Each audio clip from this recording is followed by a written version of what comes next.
Baik, salam sejahtera untuk kita semua. Perkenalkan, nama saya Willy Christian Simanjuntak, merupakan mahasiswa dari program studi Rekayasa Instrumentasi dan Automasi dengan NIM 125490081, yang dimana saya di sini ingin menjelaskan mengenai pengantar teknik instrumentasi yang merupakan penugasan dari mata kuliah pengantar instrumentasi dan automasi, yang dimana nanti pada video kali ini kita akan belajar mengenai apa sih itu teknik instrumentasi dan automasi dan bagaimana sih perannya dalam revolusi industri secara khusus di revolusi industri 4.0 ini sendiri.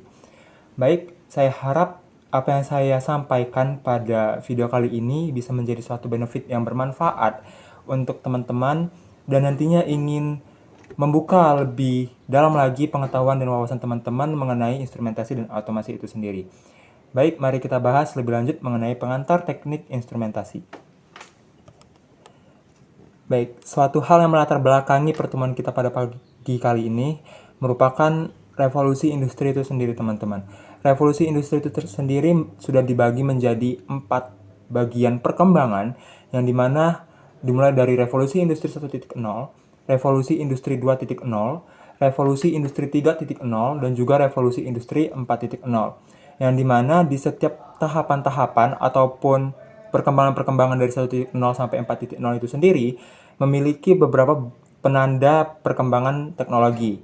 Di antaranya, pada revolusi industri 1.0 yang dialami ataupun yang mulai berkembang pada abad ke-18, itu mulai digunakannya mesin uap, teman-teman.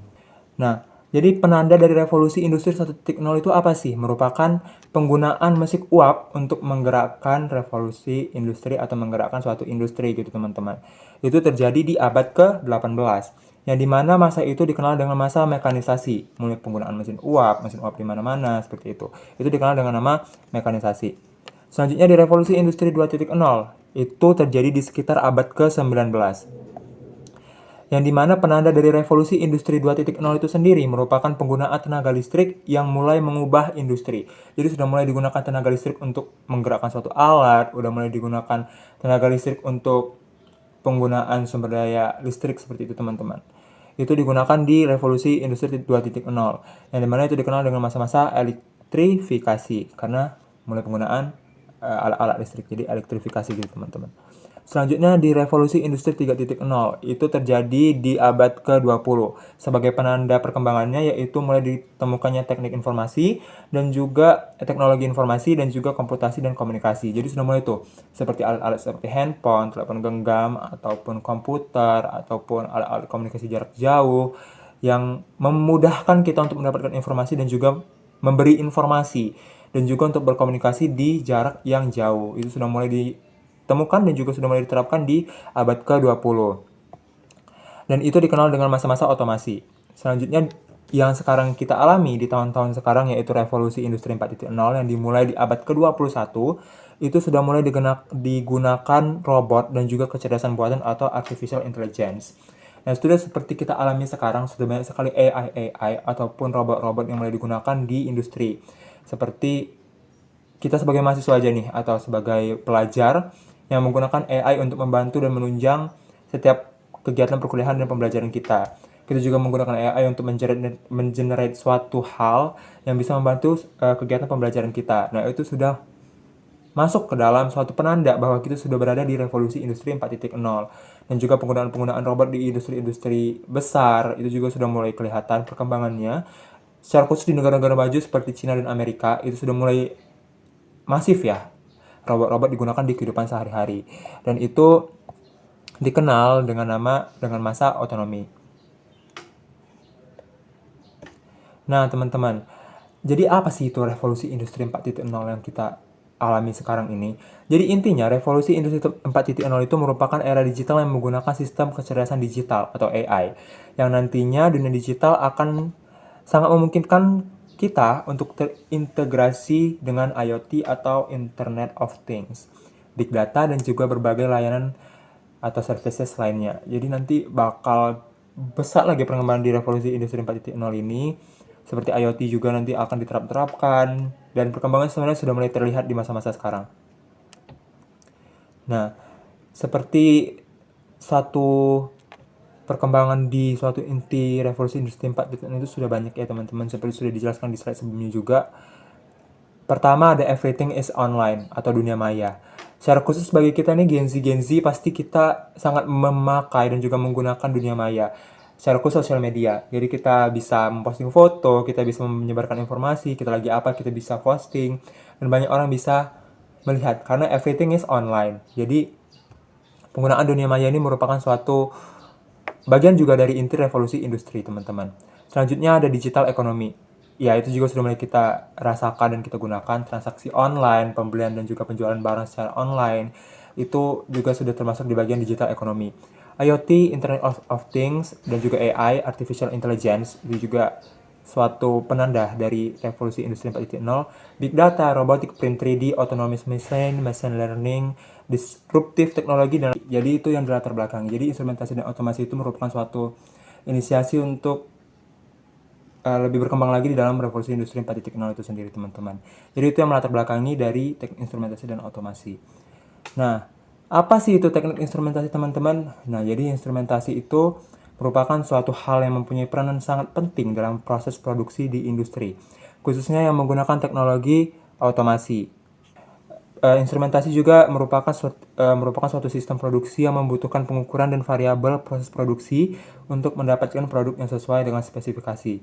Jadi uh, suatu hal yang baik, suatu hal yang berkenaan dengan pengukuran itu tidak bisa lepas dari instrumentasi, teman-teman. Atau instrumentasi itu sendiri merupakan pengukuran. Jadi nanti dominannya dari ilmu instrumentasi nanti kita bakal banyak mengukur, kita banyak uh, menspesifikasi suatu ukuran seperti itu. Nah, selanjutnya, kesalahan dalam instrumentasi juga akan dapat berakibat dalam kesalahan proses kontrol sehingga mengalami kerugian.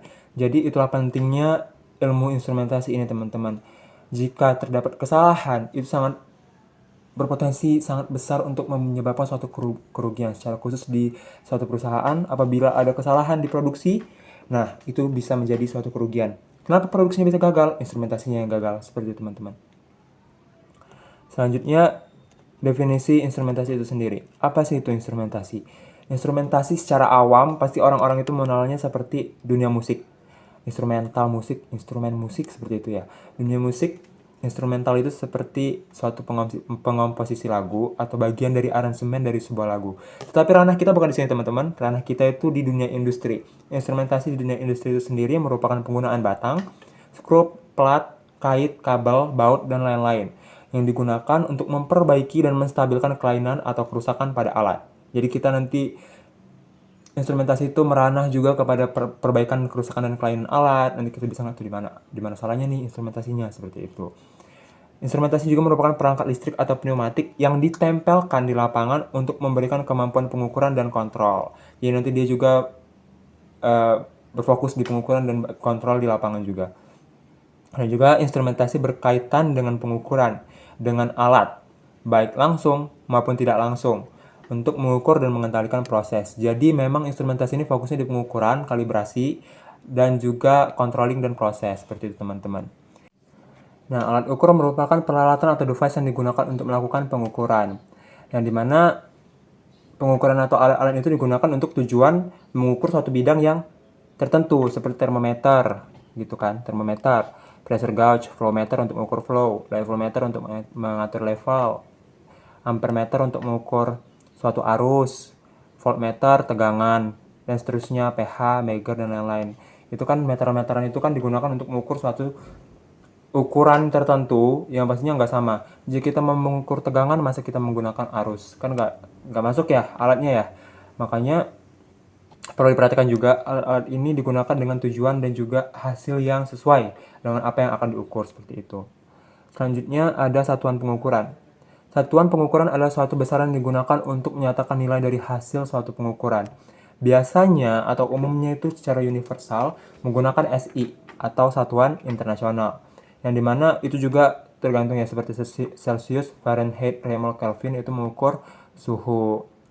Ampere, K ini merupakan arus, volt, MV, kV, MV ini merupakan tegangan, pH mengukur pH, dan lain sebagainya. Detik per detik ini mengukur ada juga di air dan segala macam, seperti itu, teman-teman. Meter, cm, inch ini dipanjang, dan lain sebagainya. Baik besaran itu memiliki suatu satuan dan juga simbol teman-teman. Seperti ini, jarak. Jarak itu satuannya meter, simbolnya m. Massa, kilogram, satuannya kg, merupakan kg itu sendiri. Waktu, detik. Detik, s atau second. Second itu sama dengan detik. Arus listrik, ampere. Ampere A, yaitu ampere. Temperatur, temperatur Kelvin. Biasanya Kelvin ya teman-teman. Kelvin ataukah intensitas penerangan itu kandela, kandela itu CD. Jumlah molekul itu merupakan mol, dan mol itu merupakan ya mol. Jadi itu teman-teman. Dan ini perlu dipahami juga nanti biar nggak ketukar-ketukar. Jadi jangan nanti kalau kita jarak meter, M. Tapi nanti kita gunakannya satuannya ampere gitu kan. Ya itu sebenarnya dasar banget ya teman-teman. Pasti teman-teman sekalian juga udah pada paham. Tapi bisa dijadikan satu reminder untuk kita juga, apalagi mungkin teman-teman yang masih belajar seperti saya juga, itu perlu dipahami, memiliki pemahaman yang lebih dalam lagi. Ini merupakan suatu pengukuran dalam besaran fisika yang penting untuk dipelajari. Nanti masing-masing dari ini, frekuensi, force, pressure, work, panas sampai ke bawah, itu memiliki turunannya masing-masing teman-teman. Tapi nanti mungkin bisa kita pelajari di pertemuan-pertemuan atau video-video selanjutnya. Yang penting kita paham dulu mengenai besaran, satuan, dan simbolnya. Nanti untuk perhitungannya baru kita menggunakan turunannya. Baik, dalam instrumentasi dan otomasi dan kontrol dan kalibrasi ini, itu memiliki standar pengukuran teman-teman. Yang dimana standar pengukuran itu lagi-lagi menjadi dua, yaitu standar kerja dan juga standar nasional. Terbagi lagi menjadi 4 sebenarnya teman-teman. Standar kerja, nasional, lalu nanti ada di bagian bawahnya. Yang dimana standar kerja itu sendiri itu fungsinya untuk menetapkan, merealisasikan atau memproduksi ulang nilai satuan untuk meneruskannya ke alat ukur dengan perbandingan. Itu satuan standar kerja. Nasional. Standar nasional itu merupakan dasar untuk menerapkan nilai dan juga nilai dari semua standar lain seperti itu. Sama dengan standar internasional juga dasar untuk menetapkan nilai dari semua standar lain. Bedanya apa? Kalau standar nasional itu digunakan secara universal teman-teman. Kalau nasional itu biasanya regional atau negara tertentu yang menggunakannya, seperti itu. Dan juga yang keempat ada ketelusuran. Ketelusuran ini penting karena merupakan konsep penting dalam pengukuran yang memastikan bahwa suatu hasil pengukuran dapat dikaitkan dengan referensi yang diketahui, biasanya berkaitan dengan standar internasional, yang melalui serangkaian perbandingan yang terdokumentasi, seperti itu teman-teman. Nah, teman-teman di sini ada kode dan standar instrumentasi. Ini merupakan hal yang nantinya bakal sering kita pelajari juga di instrumentasi, karena ini merupakan kode dan juga standar di instrumentasi. Standar-standarnya antara lain ANSI atau American National Standard Institute, ASME American Society of Mechanical Engineers, ISA Instrument Society of America, ISO International Organization for Standardization, GIS Japanese International Standards, IEC International Electrotechnical Commission, ASTM American Standard for Testing Material, and EMA National Electrical Manufacturers Association, NEC National Electric Code, IPCEA Insulated Power Cable Engineers Association, dan lain sebagainya teman-teman. Sepertinya panjang kalau mau dijelaskan satu-satu, dibacakan satu-satu. Tapi kita perlu mengetahuinya aja dulu. Untuk penjabarannya mungkin di video ataupun pertemuan-pertemuan selanjutnya. Karena ini merupakan standar-standar dan juga kode-kode yang akan digunakan dan akan kita sering jumpai nantinya mungkin di pertemuan-pertemuan selanjutnya saat pembelajaran mengenai mekanisme instrumentasi dan otomasi. Dalam ilmu instrumentasi teman-teman banyak sekali hal-hal yang perlu kita perhatikan. Salah satunya seperti blok diagram sistem pengukuran. Ini juga penting perlu kita lihat, yang dimana blok diagram sistem pengukuran itu terbagi lagi menjadi beberapa. Pertama itu medium nanti berlanjut ke sensor transducer, nanti sudah dari sensor transducer signal conditioning, nanti di signal conditioning ini sendiri terbagi lagi menjadi 5 teman-teman: indikator, komputer, record, proses, dan controller. Seperti itu teman-teman. Istilah-istilah dalam pengukuran yang perlu kita ketahui teman-teman, yang pertama ada accuracy atau keakuratan, yang kedua ada sensitivity atau sensitivitas, yang ketiga ada precision atau precis, yang keempat ada range, subdivision, selanjutnya error atau kesalahan, hysteresis, stability, linearity, dan repeatability. Itu penting ya teman-teman untuk kita pelajari. Secara khusus akurasi.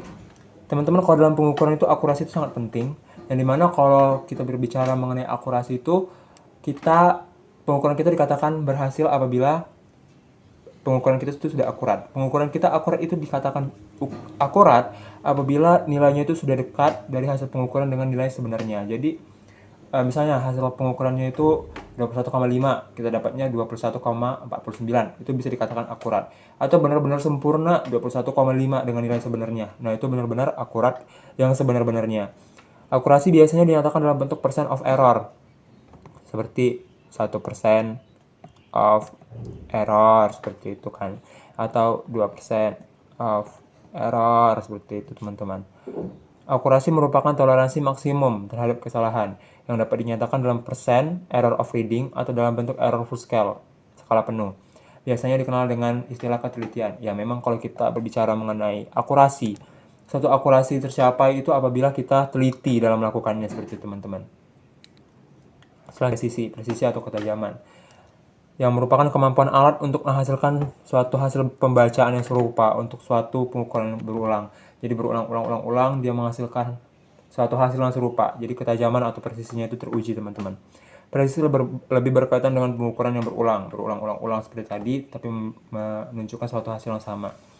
Pengukuran dilakukan pada pagi hari untuk objek yang sama dengan kondisi yang sama. Jika diukur pada siang atau malam hari, maka hasilnya akan konsisten. Seperti itu teman-teman. Dia sudah diukur di pagi hari, diukur lagi pada malam hari, tetapi dia memiliki kondisi yang sama. Jadi pada siang, pagi, sore, malam, jika dalam posisi yang sama, kondisi yang sama, benda yang sama, dia bakal menghasilkan hasil yang sama. Itulah disebut dengan presisi atau ketajaman. Jadi itu dia teman-teman yang akan kita pelajari sebagai awalan kita untuk mengenal mengenai teknik instrumentasi ini. Jadi kesimpulannya, instrumentasi itu merupakan ilmu yang sangat penting dan juga sangat berperan di dalam revolusi industri 4.0 ini sendiri. Yang mana di dalamnya nanti kita akan banyak mempelajari mengenai pengukuran, mengenai keakuratan, mengenai processing, controlling juga. Dan itu memang butuh banget di industri-industri, secara khusus di perusahaan-perusahaan, di peralatan-peralatan, dan nantinya juga bisa meranah ke robotiknya juga, gitu teman-teman. Jadi instrumentasi ini kedepannya bakal berguna banget dalam beberapa waktu ke depan dan juga masa-masa sekarang juga. Jadi kita cukup berbangga diri kepada kita semua yang bisa memiliki kesempatan belajar mengenai ilmu instrumentasi ini. Mungkin sekian dari aku harap apa yang aku sampaikan pada pagi siang hari ini bisa bermanfaat bagi teman-teman semua. Apabila ada kesalahan, saya minta maaf karena saya juga masih belajar. Sampai bertemu di pertemuan selanjutnya. Saya Willy, pamit undur diri. Terima kasih.